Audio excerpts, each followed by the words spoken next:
What's up, guys? I just wanted to give you all a little update on this Civic harness situation. Yeah, I went ahead and sat around on the internet. Literally took me like less than half an hour on the internet and figured everything I need to know about these harnesses out.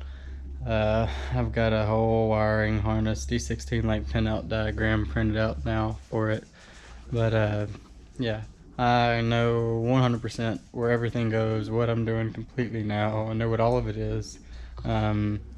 Yeah, let's go over it. Let's see. Manifold I'm using is on the car. This little thing that was on here probably is a evap purge valve of some sort.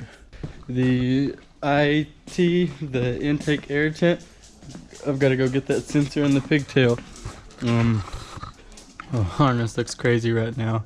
I'm just seeing where everything needs to go. This is the IAT.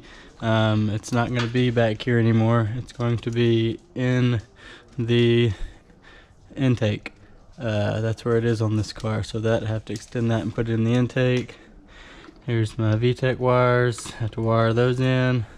I figured out what all this is. This is a coolant temperature sensor for the computer, so the computer always knows exactly what the temperature is. This is also another single wire coolant temperature sensor, but this goes straight to the dash. This is what you're seeing on the dash. This is the temperature you see on the dash. Here's another coolant temperature sensor. This is a fan switch. This one just is for the fans. These are obviously the injectors. Two of them still missing. Mass airflow and throttle position. After looking over all this, I realized when I was 17 I put one of these together with a friend, and we figured out there was two wires on the back of the intake that were the same. Those two wires in question are the IAT and the evap purge valve. The two that are on their own little harness down back here. I've only got one set of the wires back there. That's for the evap purge valve. But I've moved, like I said, the IAT over here. It's going to go in the intake now. We thought those two were swapped because we noticed they could be swapped, so we swapped them. I know exactly right now what the fuck we did wrong with that car. 12 years ago, at 17 years old, I did a bullshit ass swap like this. We put an OBD-O motor, which I now know to be it was a D16A6, pretty sure. We put that in an OBD1 car and we never got it running. And I'll tell you right now what the fuck we did. We crossed these two sensors. Your throttle position sensor and your map sensor. This is your mass air pressure. This is your throttle position. The clips interchange. If you swap them, guaranteed the motherfucker's not gonna run. And it ran for a split second. Smoke came out of the intake. The car never ran again. That car ended up getting sold for, I don't even want to tell you how much you let that car go for. And whoever got it laughed at us. Realized that those were backwards. You have to tell by the color coding that they're backwards. You wouldn't know without checking the color coding. I mean, they plug in and they're so close together, you wouldn't know without knowing the connectors by color coding. So yeah, whoever got that car swapped those two around and then figured out whether it was the map or the TPS. We burnt the fuck up and swapped that one sensor and had a perfectly running car with a A6 in it. For super cheap. But yeah, so all these plugs are the same, but yeah, like I said, all the colors are different, and I figured out from the colors where everything goes. I mentioned that I thought this was an automatic. I was pretty damn sure I saw automatic solenoids. I was right. The OBD1 automatic car only has two shift solenoids on it. They're mounted on the top. Honda uses the same plug.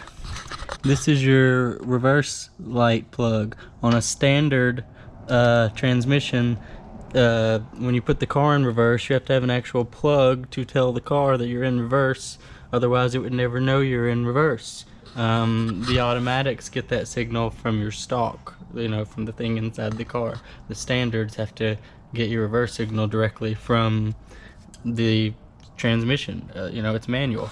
So this exact same clip either runs the reverse light switch on a manual, or it runs the only two shift solenoids that there are on an automatic. It's the same fucking harness on an automatic and a standard. You can actually take the ECU and change a couple of things around, like solder a resistor in and jump a little spot on the ECU, and you can change the ECU back and forth between that being outputs for two separate pressure solenoids to run an automatic, or that being an input for reverse lights. So that's pretty neat. And yeah, you can change the automatic transmission computers back to running a standard, and that's what you're changing. You're changing those pins that run the automatic part of the transmission over to then run the reverse lights off the same connector, which is pretty cool. The EK cars, the OBD cars, I know aren't that simple because I've taken them out. They have more plugs on the transmission. There's more shift solenoids than just the one pair. There's at least another pair. But yeah, I damn near got this running. I mean, I figured it out completely. I know what everything is, where everything goes. This is for an evap purge solenoid. It's usually bolted on the back of the Z6, but there's nowhere for it to be bolted right there. So I'm gonna get the one for the Z6 and just zip tie it back here somewhere. It's just a little it's a solenoid that runs to the charcoal canister. Yeah, that's my intake air temp. These are all right. I've got map, throttle position, and then back here, yeah, on this same loom with these two was the IACV, the idle air control valve, which on the Z6 is actually mounted right here, and even on some of these Y8s I've got it's mounted right here. I don't know, it's weird. But anyways, all three of those were on the same, and then I've got those two. I've got it all figured out. I've got all the wiring figured out. Like, I might crank this thing ridiculously soon. I did spend my 30 minutes on the internet. I did figure all this fucking wiring shit out. It is fucking, it's easy as hell. Like, anybody that's done anything electrical, looked over any electrical diagrams or messed with any of that, the wiring diagram for this car is 101. Wiring 101. It is simple. There's not much to it. Here's another cool thing. Cool, I'll have to check it out, make sure it's cool. Right here, I mentioned you have to have the 92 car or the VTEC wires won't be in it. Here's a plug. That's where the wires go for the VTEC. This plug is from a non-92 car. Here's mine. It is a 92 car. There's the two wires for VTEC. They're already there. Notice it's 3 wires. That's a ground. That literally grounds right down there. So you're really just running these 2 wires or these 2 wires. So they're already in that in-between chassis part on this car. So I don't have to worry about trying to pin this out. I don't have to worry about trying to pin the ECU out. But I ran into this problem. I'm going to ohm the wire out and make sure that's not what the issue is, but this is weird. This guy had the VTEC jumped on his motor. The VTEC, this is where the VTEC goes. That is the right wire. And he has got the pin pulled out and heat shrunk. I mean, it's up in there perfectly pulled and heat shrunk. And he's got a different pin stuck in. And he's ran that different pin himself. And he only did this on the VTEC solenoid, not the pressure switch. Because the pressure switch is over here. There's the pressure switch. It's still pinned right. But he has depinned the VTEC solenoid and ran his own wire to it. So I'm going to ohm this out from this end over to the other end, make sure that does ohm out right, make sure there's not a short in this wire, make sure there wasn't any real reason he did this. There probably wasn't. And then most likely just cut that heat shrink off and pull that out and put this connector back in. I don't know if this guy didn't realize that he didn't have to wire it himself or what. I don't know why he did that. I'm assuming there's a short, but I really don't know that there's a short. I don't think there is. I think it's just all wired all wonky and stupid. But I'm going to ohm that wire out and make sure that wire works, put it back in. And yeah, the car's already wired for VTEC. I got a harness that's wired for VTEC. And automatic and standard harnesses are the same.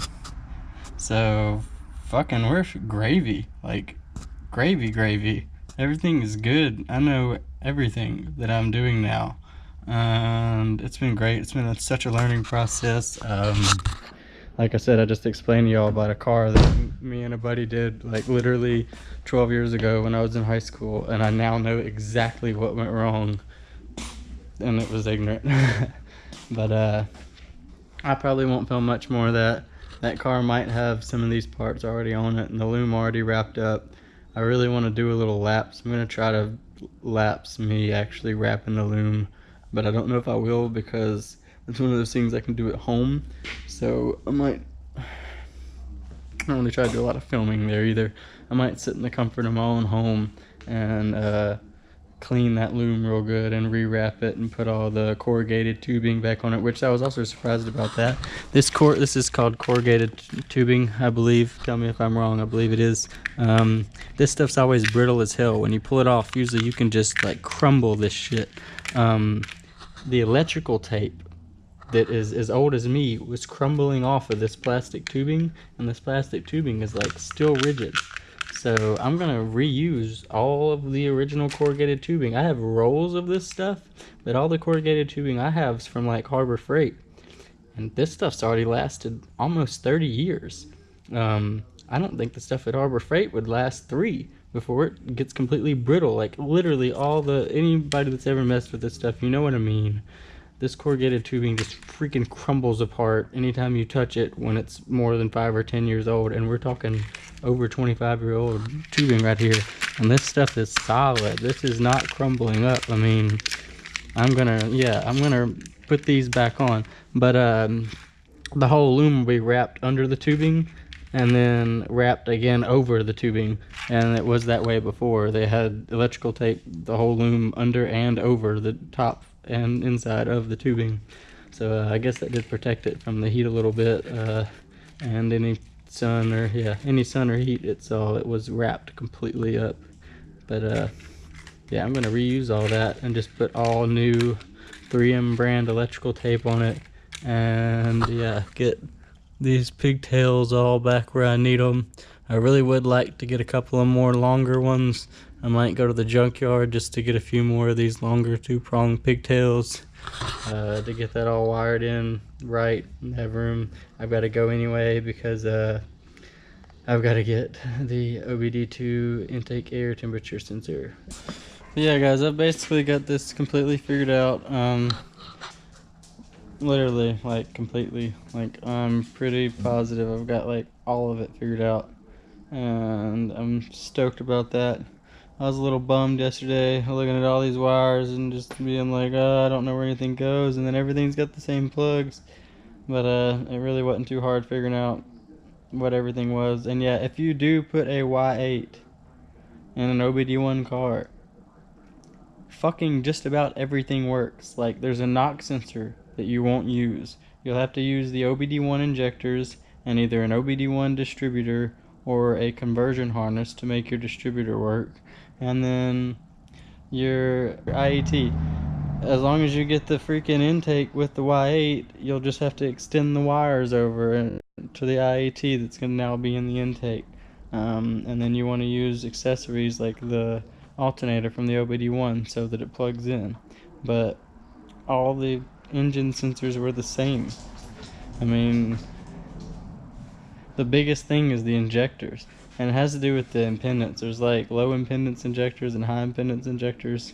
I'm not even going to get into that right now because I'd be talking out my ass, honestly, but I just know that the main thing with the injectors was the OBD1 and OBD2 cars run different. One of them runs high impedance and one of them runs low impedance, and one or the other has like a resistor box somewhere on it for the injectors. So the injectors are electrically quite different, but other than that, like the freaking mass air pressure sensor isn't different. There's not a mass airflow sensor on the OBD2 car. There's one more oxygen sensor and a knock sensor on the OBD2 car. That's all I've noticed. And there is a crankshaft position sensor that just didn't install. So yeah, crank position sensor, knock sensor, and an extra O2 sensor are all they added, and you can just not use those and you'll be fine. Intake air temperature. That is the only thing you'll fucking have a problem with figuring out how to extend that wire That is all that there will be an issue with that. And yeah, your distributor, either use an OBD1 distributor or get the little conversions. It's so simple. Like, this is insanely simple. How little differences there were. The fact that I just took this harness and just basically just fucking plugged it in everywhere. It just worked. This wiring harness looks crazy. You can see it a little better because I've got the car pushed back and there's more light back here. It's all unwrapped and unloomed. Yeah, like, I'm so fucking positive that I've got every bit of that figured out completely, and I'll have everything soldered in and fixed and have that all loomed back up.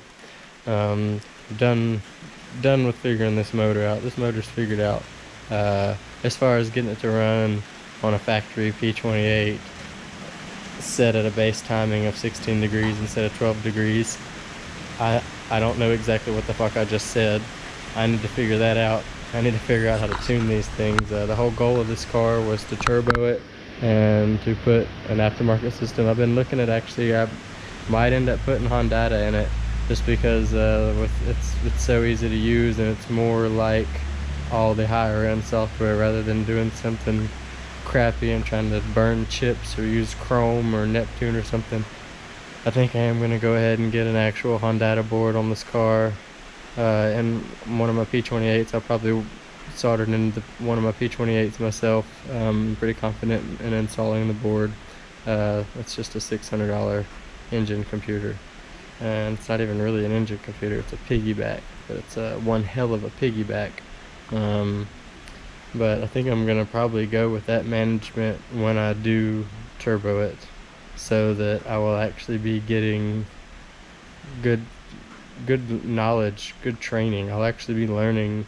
You can learn in Honda stuff that you can take to K-Pro and Megasquirt and AM and other big softwares. I don't think I'm going to be able to mess around in these Chrome and Demon and Neptune, these little shitty free softwares that they make for these chip burners. I don't think I'm going to be able to tune well enough or have the parameters, or I don't think the software is going to be set up in a way that's going to teach me anything. Same with this editing right now. I could edit all these videos on a fucking cell phone if I wanted to, but I'm using a very nice high-end program on my laptop to edit all these videos, because just in the little time I've been doing it, I've learned so much about actual real professional editing, and I'm gonna learn the editing. It's more of a headache, you know, learn how to slow stuff down and throw stuff on top of stuff, video in video, music in video, whatever. It's a lot harder to do in the professional software, but at the end of the day, you learn how to do things right and professionally. And you'll learn the more you watch. That's just the type of person I am. I will take the long road if I learn more that way. I don't cut corners, don't take shortcuts. Yeah, hopefully this car, I'm not even saying hopefully anymore. The next fucking time I make a video with a title that has anything to do with this car, it's gonna be running. Point blank, end of story. It'll be within the next week for sure. I've got it all figured out and I've got it all here. I'm getting stormed on right now while I'm supposed to be moving shops, while I'm also working on someone else's vehicle. That's not my vehicle. So yeah, sometime next week. Autocross is this weekend, so I will not be touching this car. I've got a few things I've got to do to my autocross car. I might film some of that, do a little more autocross prep, let y'all know what's up with the car. There's always a few things up with the car, always, and there's always a few things that could be better, even if there weren't a few things up with the car. But we'll be jumping back to the 328 Ti and the Beamer stuff and autocross for the next few videos. And then maybe I'll show y'all some laps or some of the shop moving. But after all that's done with, sometime next week, the next time you see this fucking a title with this car or anything to do with this car, it's gonna be my EG hatch is running, and I'm gonna be cranking this thing because there's no stopping me. It's all here. It's gonna happen. So don't even worry about that. I'm getting out of here for the day, guys. I've already got a video to put out tonight. I might just add this to that video. It's gonna be long as hell. I've been videoing, I've been recording myself, I've been actually making content more than I've even been editing content. So I am trying to stay on top of just what I'm doing up here and everything. Half of it's just me fucking talking, so I cut a lot of it out, but everything that matters I try to get to y'all, try to make edits, try to put it on the channel, let y'all know everything where I'm going with these builds. I want to be able to look back at this myself and not miss any steps with my builds and what's going on. It's just chronologically helps me put all my projects in order and keep up with everything I'm doing and keep me motivated to keep moving forward. Just helps a lot to do all these videos, aside the fact from the editing sucks. But I'll see you guys later. Thank you guys for watching. I'll definitely be shooting this car at autocross this weekend. I'm gonna wash the car this time. It's got a lot of scratches and imperfections. I don't even really give a shit, but it looked real crappy in all the pictures because it was so fucking dirty. I mean, like, I'm surprised I wasn't having a problem seeing out of the windshield. It was that fucking dirty. So I am at least gonna wash the car. And I already did make a clip about this. The fucking battery's dead already. It's dead. Fuck you, Optima. God damn it. Somebody find me another battery that's safe to put inside the vehicle with me without being sealed. If you know what I mean, you know what I mean. If you don't, you don't. Don't worry about it.